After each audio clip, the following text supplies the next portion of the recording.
Hello. Uh, I'm Terence. Thank you, Amir, for the introductions.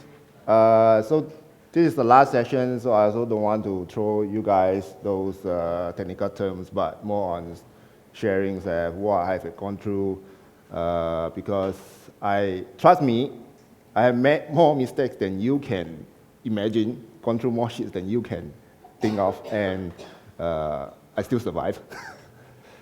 Okay, a little bit about me. Oops.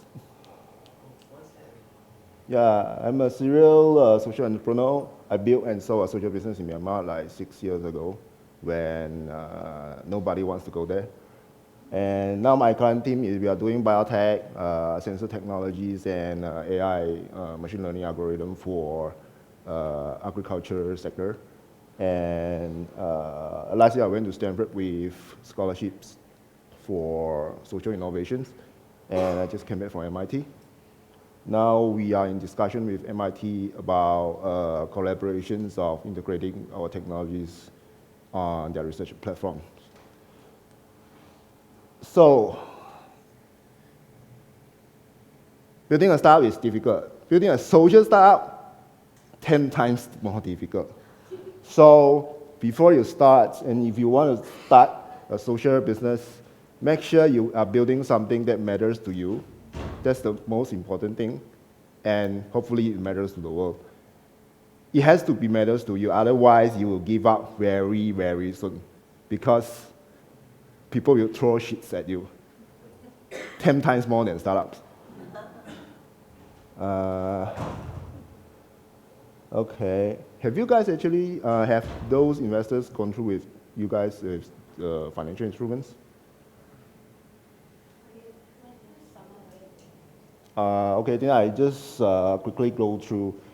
Well, basically, financial instruments for social enterprise, normally, if you are fortunate enough, usually you start with grants, where you have ideas, but nobody, want to take the risk in investing in you, but the government thinks that probably this is something that worth trying. You can go for a grants because it's free money anyway. And while debt capital is a form of capital where your business is very low risk and you already have a clear growing pathway where you think it is better that not dilute your ownerships, and it's better to grow it on your own with minimal intervention from the investors. Because basically debt capital is like a loan, but different type of loans, secure loans, unsecured loans, or the next one will be more like convertible loans. Convertible loans, which means it's like a loan, but you have options to convert to capital. So equity capital is just like the traditional VC types. So this is only when you need a very fast growth, but the risk is still high, and you need somebody to carry you along. So mezzanine capital is more like a convertible loan. Hybrid capital is like a combination of loan plus equity. So it is difficult to tell which one is the best for each type of social enterprise or social business or even a traditional business. It really goes down to the situations when you think you really need to raise funds, and you look at what's your risk appetite and what's your the need for growth and your milestones, and basically what's the capital can help you through. So if you look for, okay, from these slides onwards, I will tell you like how you should choose your investors, how you deal with your investors. For the previous 8 speakers, they are all investors. They only tell you what favors them. So I'm going to tell you on the other side of the table. Don't let them manipulate you. Okay, so social investors, impact investors, normally they have 2 types. It's either they're coming from the philanthropy side, where means they want impact first, then only returns. So these type of investors, they have very minimum requirements for returns. Can go as low as 0 returns just to get back the money, but they want maximum impact. So on the other side is, they are more traditional investors, but they are looking at having more impact, or they are actually responding to the request of their clients. Say, hey, we love to have returns on our portfolio and investments, but we also want impacts. So the optimal point is basically here where it balances out. So to know your investors, probably it's good to know about how their ecosystem works. So basically, a lot of them are basically investment funds, just like fund managers. So they get funds from pensions, endowment, insurance company, hedge funds, family office, and they also need to report back to their investors. Their investors, right? So they are more like intermediaries, which means you report to them, they report to their boss. So this is the source of where their money comes from. According to the survey, the highest number is high net worth individual, family office, then comes development finance institutions, and pensions. And this chart shows you where most of the money goes for. And of course, this past few years, most money actually goes to Africa, Latin America, then only comes US, then Southeast Asia. But Southeast Asia, so that's why actually Southeast Asia is still a very, very new market for impact investing, and the social scene in Southeast Asia is still pretty new. Probably the more advanced market is Indonesia. And the one in the middle is which sector they invest most. Clearly it shows it's food and agriculture because of they want to solve a hunger problem. And it comes next is healthcare, more to affordable medical services. And according to them, they invest most in the growth stage. In traditional terms, basically means Series A after the seed stage. Well, the sad thing is there are only 18% of them willing to invest in seed stage. So it is very difficult for entrepreneurs to grow, because seed stage actually is the stage where most of them need help with, especially money. So that's why in Southeast Asia, the investment climate is already very conservative, and not to say impact investing. So that is why it is very difficult to do social enterprise. Everybody wants a growth story, but nobody wants to pre-up.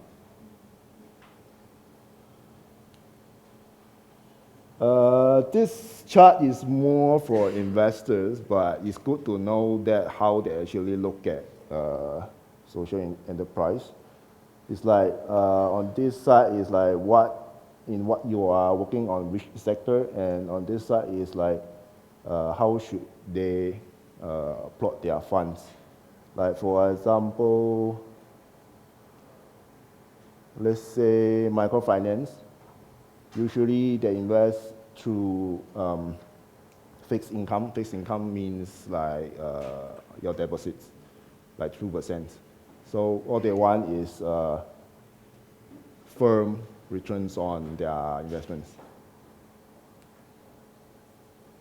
And this is the instruments that impact investing funds are using. And clearly the most is private equity and private debt.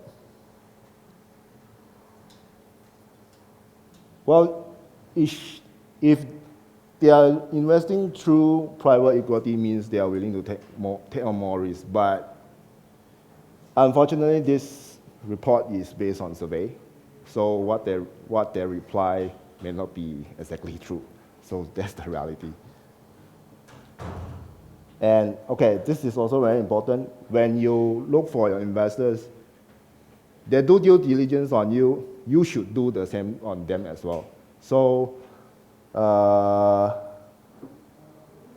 and because impact investing fund in Southeast Asia and Asia is also very, very new. So it's better to go for the funds that has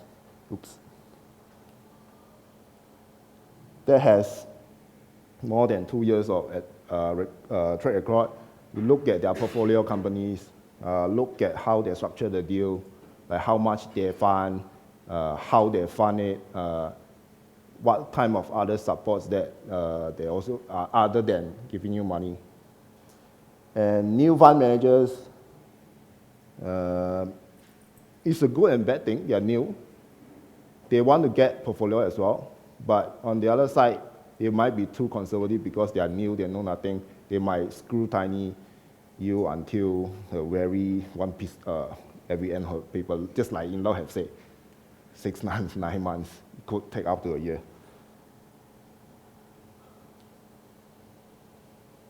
While it looks like impact investing is a frenzy now, but it is still very possible it could fail, especially the lack of efficient intermediary, enabling the infrastructure and the lack of deals and significant scale, which means big deals like the traditional startups. And I will share with you one example that is very successful social enterprise, but we need much more cases like that. So don't worry about all this. I will get the teams to put up the links so that you can download. Okay, so basically, when you talk about social enterprise, a lot of people talk about telling good stories, blah blah. But things that matter most actually is first thing is good product. A good storytelling will only get your customer to the door. They might buy the first product. Buy the first time because you're telling a good stories. But if your product is shit, then that's it. In only one time, that's it. So do not bank on just storytelling. You still need to have a good product. Nobody will buy nobody will keep on buying just because you say, oh, this is made by underprivileged or unemployed women.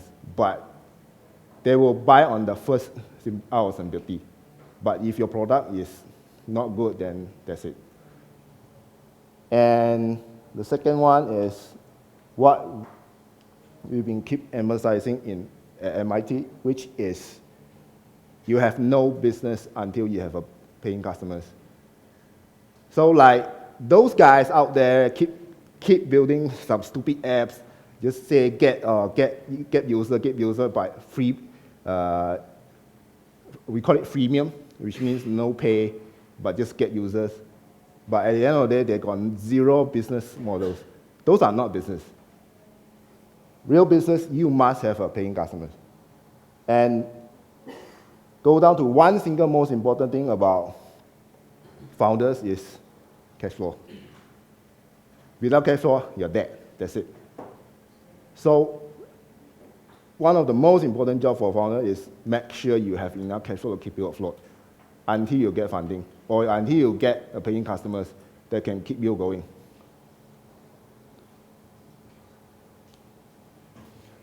So some tips in raising funds.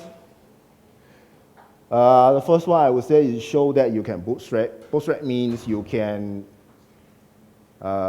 build something, execute something with a very, very few resources. This thing you show investors you can do execution very well. And also on the other side, if you can build things in very, very limited resources, you might eventually find that you might not even need investors. So, and the second thing is, this is a hard-learned lesson. pitch to as many and investors, and do not rush into selecting your investors.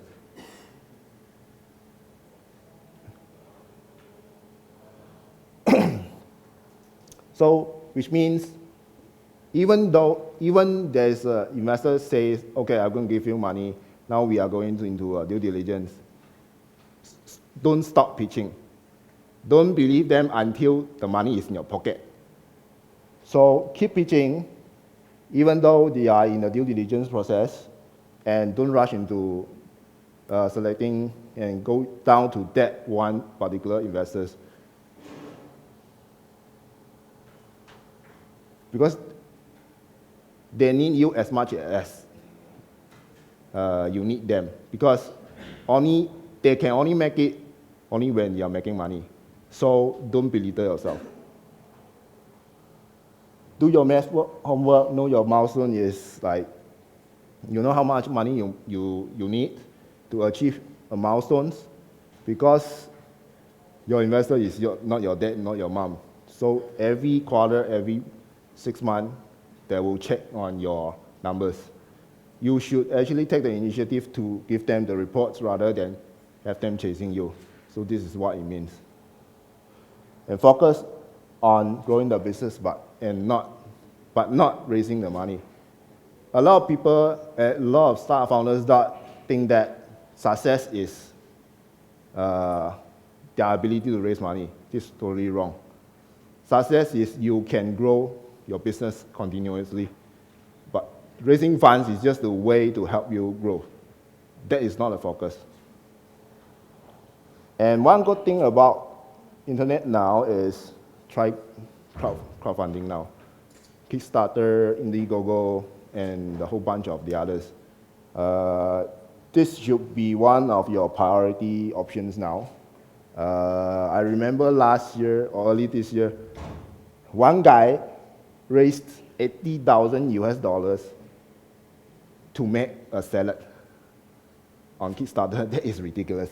But this shows you how crowdfunding can do.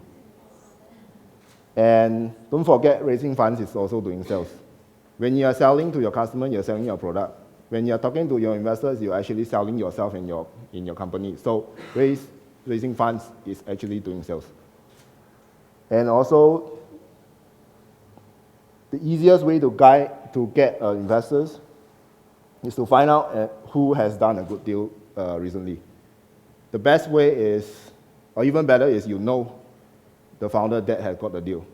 So, and in Valley, basically, well, in Lok say cold calling. Well, in the Valley, nobody do that because nobody will respond to cold call. So, but just to keep in mind, the easiest way is to find somebody who has done a deal in preferred investors, because their reference is the best you can have.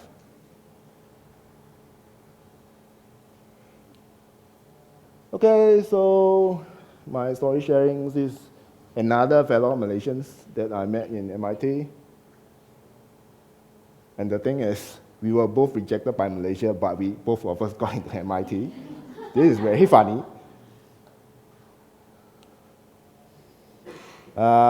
This is what my professor says.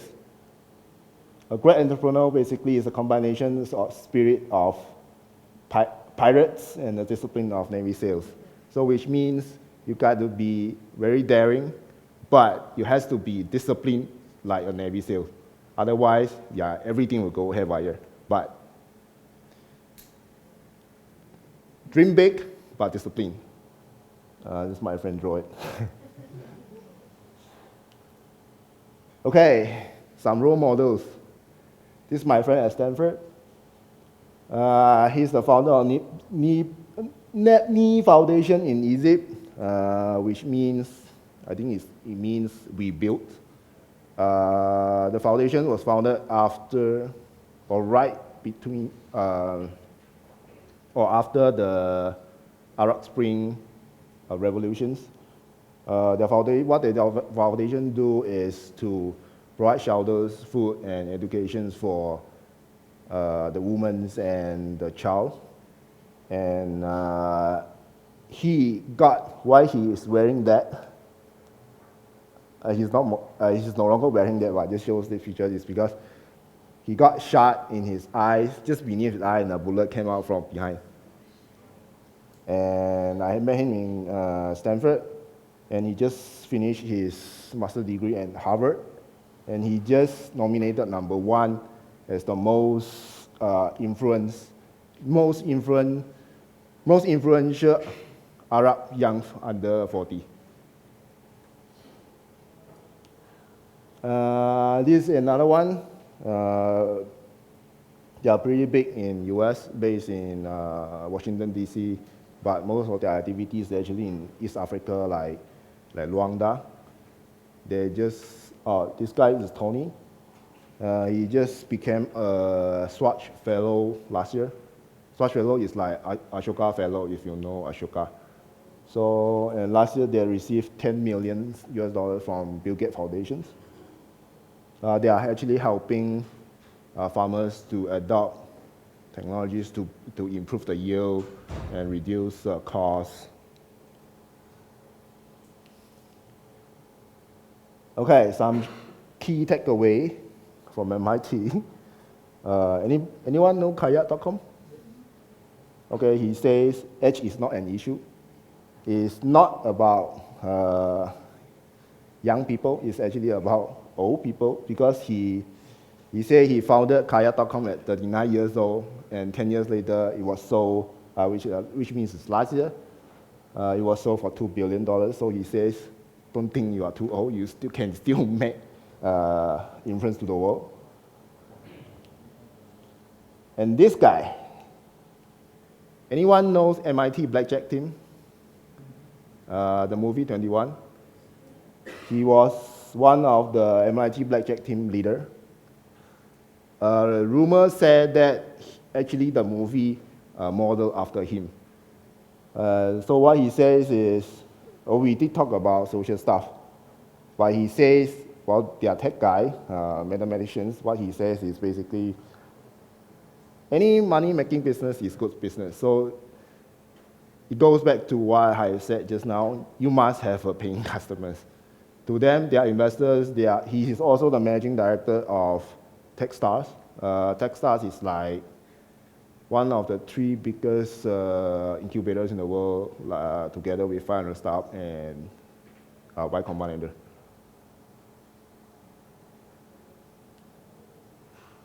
This thing is cool. Make a guess what is this? You will only get it at MIT. Sorry? Not exactly. Yeah, it looks like a ring. It is the ring, but what it do? I'll just make a guess. Nope.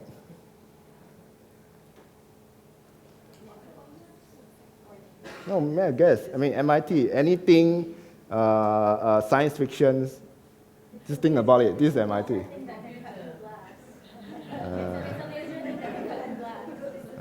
Nope. Nope. Close to that, but it's not. Quite close. Okay. No, actually, this is 3D printing, like SS card. So, got access to the subway or metro. So basically, all the information top up, they're all printed in this ring. So instead of you tap the card, you just scan your finger. This is only available in MIT. This is super cool thing. I left it there, so maybe next time. And can we actually play this one? Yeah.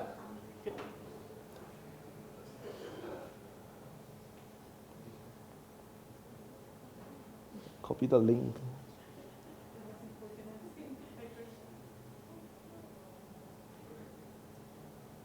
James Curry is a friend of my MIT professor.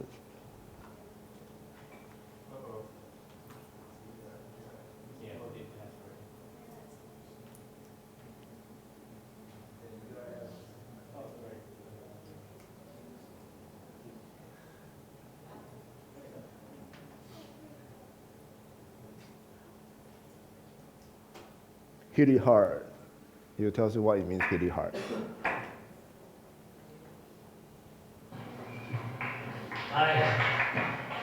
So hitting it hard. So I looked back. I got involved. I was lucky enough to get involved in the internet in 1994.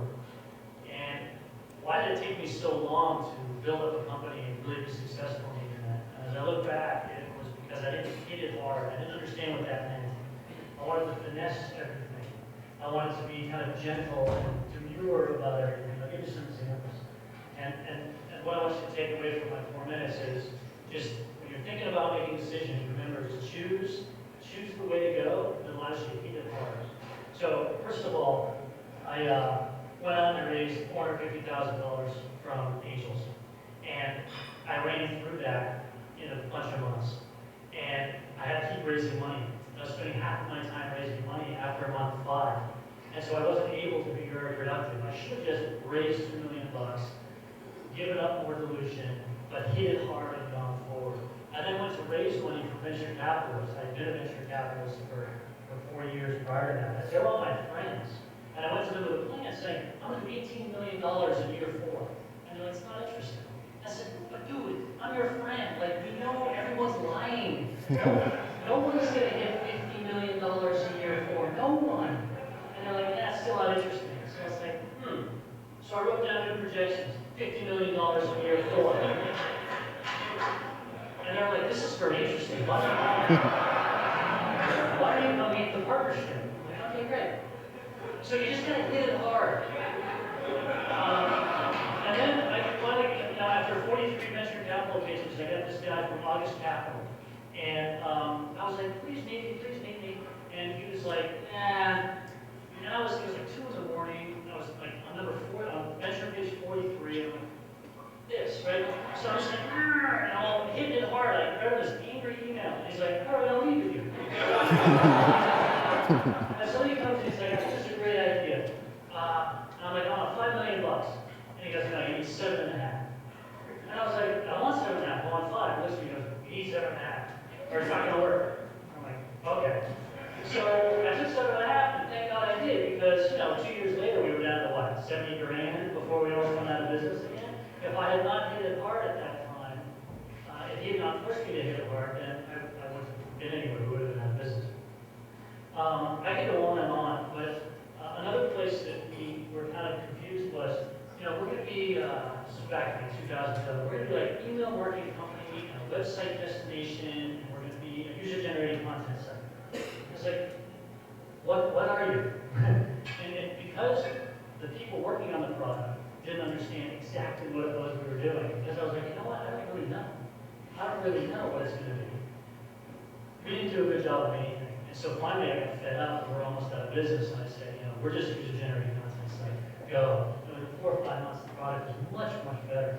And we were just going to hit that hard. It was wrong, we were out of business. But at least we were going to be something.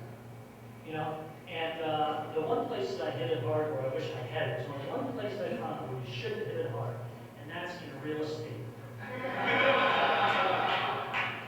Real estate is like a 50-year business, and we're in like 2-year businesses. They don't match up, So don't get big real estate bills. So what I've realized is you've got to define exactly what it is and just hit it hard, and then figure out if it's wrong fast.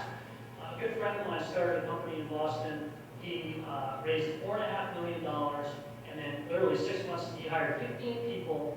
6 months later, he realized that there was no market, and he ended up giving $3.9 million back, and the venture guys backed him with $15 million on his next one, because he hit it hard to start, and he hit it hard on the way back. So whatever you do, hit it hard, and good luck. So you guys get what it means? Yeah, hit it hard.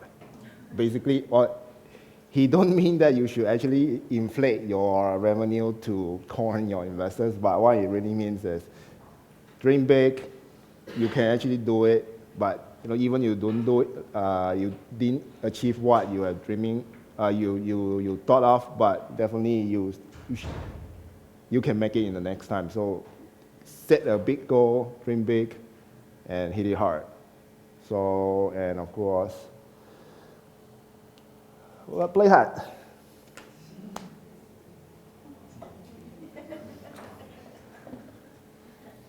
Oh, it doesn't mean. Okay, so I think I'll just open for questions.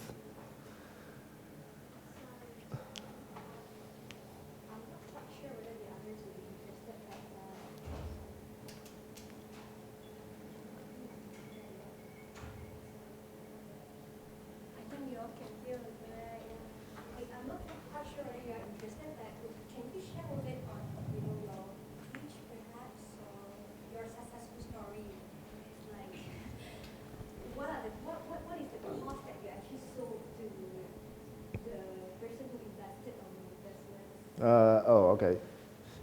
Not exactly. I actually just rejected 400,000 funding like a few months ago. Just what I shared with you over here.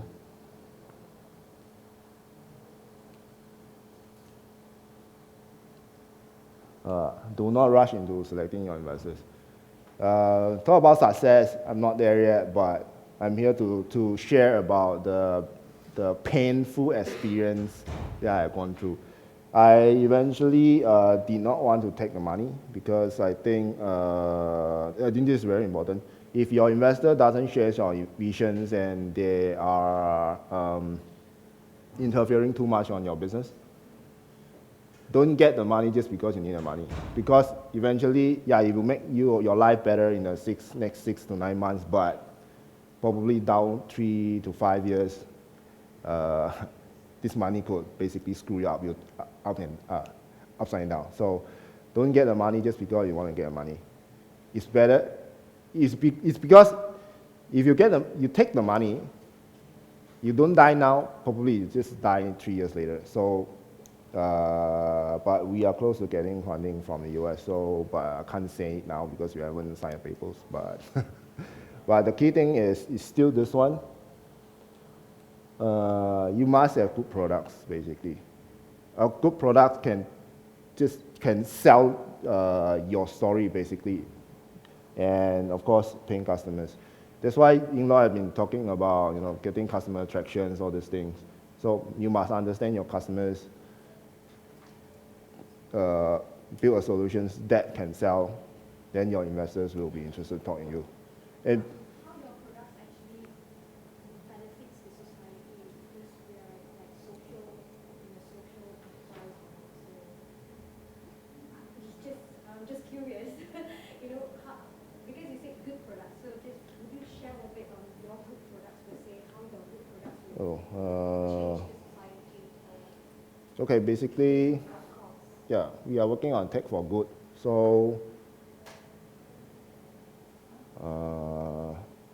okay, what our technology will bring is actually to increase yield for farmers, and we are doing. The other part is sustainable technologies, sustainable food production technologies, which means now the problem in my sector is agriculture sector is not that there are no sustainable technologies available, but the problem is the technologies, farmers are not able to adopt it. So basically, it's like a holy grail on top of the mountain, but the farmers can't get it. So what we are building, part of the system we are building is actually help the farmers to adopt the technologies with zero requirements. Yeah. So you must have a story for your value propositions. Like, for example, if you, okay, like this one. Like them, they are also doing something similar. So they are providing training, seeds, working capital for farmers in Africa. They are still losing money, but they are very close to getting break even. So their value proposition for the farmers is the yield that increased, so that their incomes is increased. So that is your impact to the farmers. Or you are talking about more donation based would be like these guys. So the measurement will be basically from no food to provide meals every day. So it really depends on what product you are providing actually. So the product it could mean services. Yeah.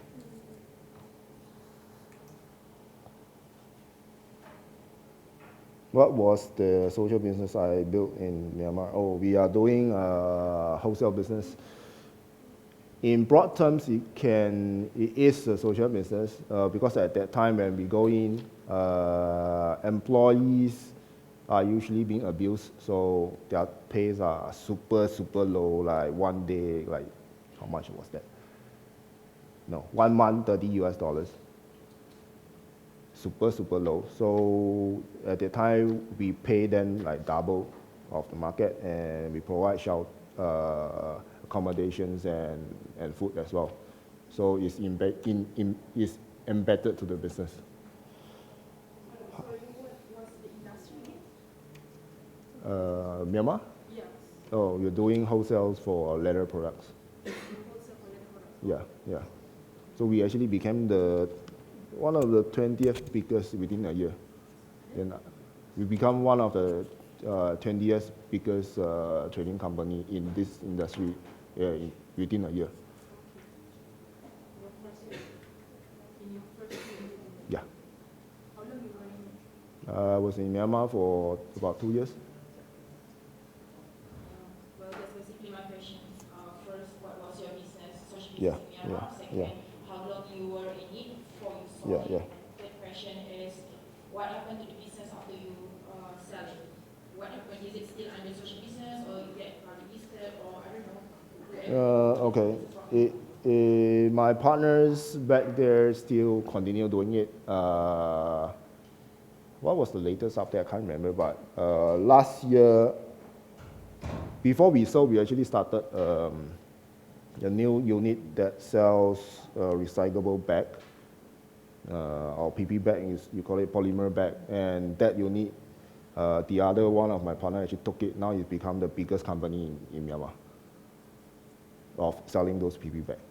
Yeah. So you mean your share is being bought by your partner? Yeah, we sold it back. Yeah. The production in Myanmar, No, actually it's in China. Yeah. Yeah, exactly.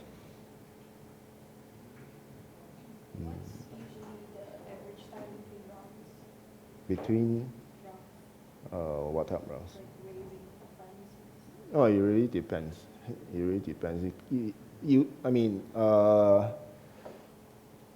Social impact investing is still very new. Like Southeast Asia, probably less than 3 years. So there are not even some. There are not many known cases. So it's very difficult to say like how long you should raise your money. So it actually basically goes back to when your business need the next round of funding to help you grow to the next stage of business. That is more relevant rather than you think like, oh, every 2 years you want to raise money. You don't raise money because you want to raise money. Yeah. When you started and got investment for your business, did you market it or did you sell it as a business or did you sell it as a social business? And if you did, like what were the advantages of selling it as a normal business compared to a social business or vice versa? Well, okay. This is a tricky question. And I ask because it's agriculture and it's agricultural technology that increases yield, if I'm not mistaken. Right? Yeah. So there are some people that might not see that as a social business. Yes, exactly. And you could actually market it as both a social and non-social business. Exactly. So I'm just curious. Yeah, exactly. So we actually fall into this trap where we talk to social people that thought we are tech guy, and tech guy thought we are social guy. It's like, so MIT says forget it. Any money making business is a good business. It doesn't matter if you are social or non-social. So that is why it has to be good. Then forget about the investors. Be so good that they want to talk to you, not the other way around. And when you report back to your investors, is it mainly financial reporting or do you have to also report on the impact of the social? Yeah, then it goes down to whether your investors impact investors or just investors. And are most of your investors, impact investors, or regular? The funding we are getting soon is none, but we are still thinking whether we should get impact investors or not. Yeah, because anyway, it's about helping farmers and really reducing environmental impact. Yeah, and it's very difficult, and it goes back to this field is too new. A lot of measurements actually doesn't apply to anything. Like you go to GIR, they tells you, oh, they give you a general metrics of how you should measure your impact. By the end of the page, they tells you if nothing here applies to you, you just make one for yourself. So it really goes back to how you actually measure your impact. Is it common for investors to actually approach the entrepreneur? Yes, if you are good. Just like, okay, well, the best example, but it's not social business, but the best example is eBay. 10 years ago, they were so good, they don't even actually need money. They were so good, they make money on the first day. It's not because they want to make money, but their customers want to pay them for the transaction. So they are so good, then the VC actually keep knocking their door, want to invest in them, and they eventually took in the money because with the name of the investors coming in can help them to get to ramp up the reputation and also hire better people. So this could be one of your considerations, which means even if you don't need money, but if good investors come in, can add on to your image, why not? What would you say is a good investor? Okay. The good investors, yes, this is one thing. They must be able to, first thing, they must be able to agree to your vision. If that is not aligned, basically just stop the conversation. It won't lead you anywhere. So then they must have not just money. Actually, money from investors is the last thing. They must have the experience and willingness to able to guide you, rather than tells you just throw you money, because $1 is more than $1. The value added after the dollar. One of the components that you mentioned, the most important issue with investors is to be able to showcase that we can bootstrap, right? Yeah. And what will you do with your advice? Because Malaysia is a growing market, and so hence there's a lot of fragmented markets. What would you? And it's harder to bootstrap. That means it will cost more compared to in the developed market. And what would you advise on us? And bring it down to Well, this is very much go back to, I would say, a way of engineering. When we first started to test out on the demo, we basically have no money, and the facilities that we need, if we want to buy, it's gonna cost us like 100,000. But we just use some bootstrapping materials, fix it together. It costs us less than $6,000. When we first started, so which means, no, Malaysia. Yeah. So bootstrapping means if your product needs to be, how do I put it? You must have a mindset of engineering. Bootstrap means you don't need like a full product. Build something, at least it works. It looks like it works. Then only you add on to it, because this is probably what they say. Start fast, fail fast. But although I don't really agree with that, but it's like you build something, you go and test it, ask your customer, is this what they want? Then only you add on more features. Just like a Super Mario game, You don't need all the jump, flyover, but at least it moves, then, yeah, something like that. Just a very, very minimum stuff. And how do you forecast like why the bootstrapper to investor? Oh, you Data or through strategy, through showing a strategy? no, you don't go to investor when you're bootstrapping. It's just that you show them you have bootstrap until today. But yeah, it's just to show your ability of execution. Yeah. Because they also want you to, get the best maximum returns with the minimum resources they have to put in. Yeah. You don't want to end up like Twitter. We just had this discussion at MIT last week. Twitter until today listed for 2 years already, zero revenue, losing money like bloodshedding. They have no business model basically. So as long as the investors stop throwing in money, then that's the end of Twitter. Oh yeah, and cash flow is very important is because, anyway, as long as you have positive cash flow, you are in control of your destiny. So you want to be in a situation when you raise funds, you want your investors follow your terms rather than them setting terms, then you have to just beg them to sign it, right? So it's actually a two-way situation. So as I just say, they only make it when you make it. So don't let them pull you all the way if you can be in the driver's seat. Yeah. What are the terms that you come across with an investor when you see them? You really. Based on your personal interest. So what are the terms you give to your investors? Okay, now this is still confidential, I can say. It's okay.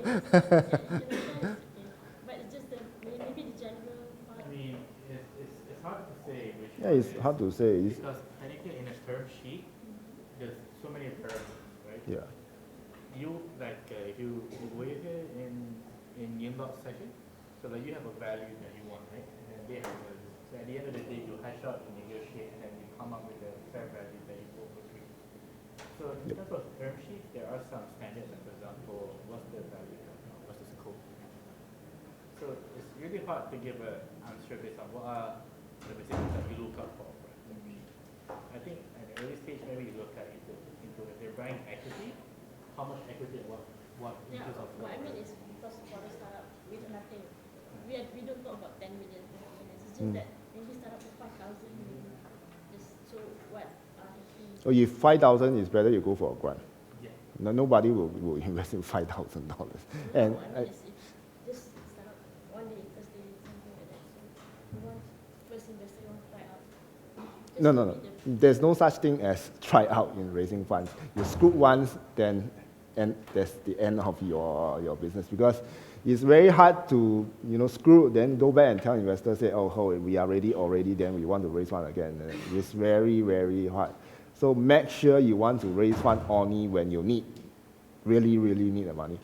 Don't simply go out and send out a signal, say, hey, we are raising fund. Then 1 year later, everybody asks you, so how much did you raise? You still raise zero. That is a very bad image to you. Don't go and raise fund because you think, raise fund is fun. No, raise fund is hell. Remember on the first day, on Shuyin, there are different investors that are looking at different ticket sizes, right? So there are those that looking at the sort of like the early stage. They're looking at, if you look at that trust at 50,000 minimum US dollars. So it really depends on the appetite of the investor. So you don't. But I think what the side is that you need to do your homework as well, right? because I'm just looking at the second point, pitch too many, but don't rush to select investors, right? But I come with the idea whereby if you pitch too many, maybe aim for 20 people with 5,000 just I just come up with that. With my, not Nope. You don't raise fund like that. So it's like you pitch 100, maybe you target, you get 30 for second meetings, then at the end of the day, you goes down to like 5. There is really potential, then only it goes into term sheets. You don't go and tell one, say I want 200, then 2 weeks later, say you tell another one, I need 300. That is the end of your day, because investor cycle is very, very small, especially impact even smaller. Even smaller, like those speakers that, they speak a few days ago. Even though I don't know them, I already know who are them. So it's very, very small cycle. Like, I know not quite well. Well, you guys can approach him. He's a nice guy. I mean, although the investor appetite in Southeast Asia basically are all very conservative, but I think in Locke's firm it's not bad. They are very sincere. So do you mean to say that when you are ready to pitch to an investor, you just have one lump sum that you want to ask for, and you use the same sum for every pitch? It's not like one investor you ask 200, and then you go another investor another 300. Yeah, no. And you combine all together, No. you get all this money. No, you don't do that. You don't do that. So just if you want 10 million, just ask for 10 Just 10. Yeah, you just tell them 10 million, then you say, then normally they know if the deal is on the table. If they know themselves, basically they will, call each other for meetings and say, okay, why don't we split if all of us are interested.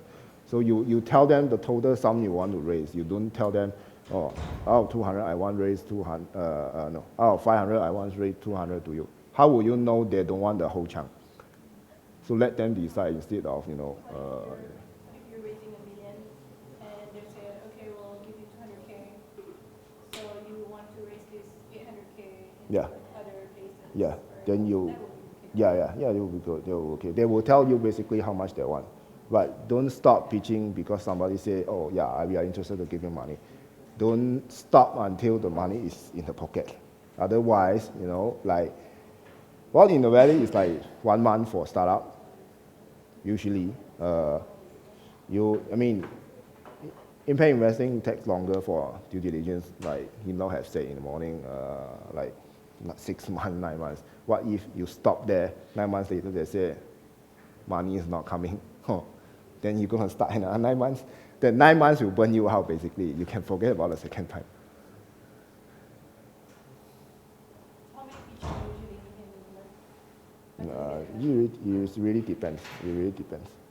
So that's why it's easier for you to research your investors rather than just go and hit everybody. Then you're wasting your time. You're wasting their time also, because fundraising is a very taxing activity. What do you think of new VCs? Again, you have to see which area they are interested, and because they have no track record, the best way to check on them is look at their portfolio managers. Where have they been working with? What have they done in their past? Normally, because for them to come into impact investing, most likely, what I know of is most of them are investment bankers, which I don't like, but this is the facts you have to deal with. So it really depends. They have no portfolio for you for reference, then you go and check out the portfolio manager. Don't think that, it's bad for you to check your investor. No. They check on you, you also check on them. This is fair game. Alright, so I think because it's about time that we close the session. So I just say thank you again to Terence for sharing. Thank you.